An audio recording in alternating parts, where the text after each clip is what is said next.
Polícia Nacional Timor-Leste PNTL realiza Marcha Saudável.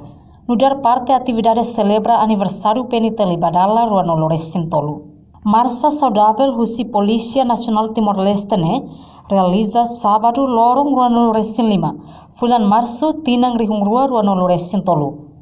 Husi Quartel Geral PNTL Kaikoli Dili, to Unidade Especial Polícia Barupite Dili. Ba jornalista Sira, Presidente Comissão Organizadora, Superintendente Chefe José Soares informa, Marcha Saudável atu motiva na fatin membro PNTL Sira no cuidado saúde, o serviço lorong saudável no garante segurança e território Timor-Laran. Marcha nemos atu bele evita no reduz moras colesterol, no moras sira nebe la precisa tem que gastar o sang. Polícia Nacional Timor-Leste, ele é a comissão organizadora para aniversário 23 anos. Existência do PNTL realiza Marcha Saudável. Hahu Quartel Geral PNTL, to ia web, Quartel Web. Ne faz parte da unsama PNTL, embora ia serviço lorong, halo atendimento, bem serviço para te garante segurança e território Timor-Laran tomak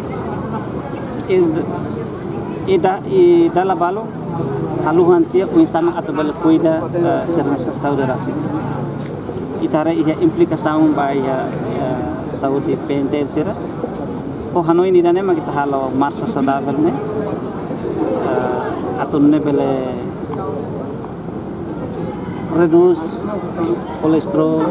Marcha Saudável participa o Comandante Geral PNTL, Comissário Polícia Faustino da Costa, no segundo Comandante Geral PNTL, Comandante Município Dili, o membro Polícia Nacional Timor-Leste Sira, inclui o Drambeng Husi Escola 4 de Setembro.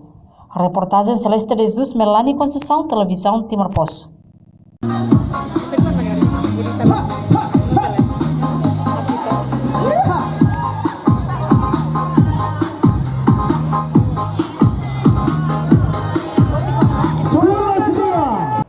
Janela Informação by Emma Hotu.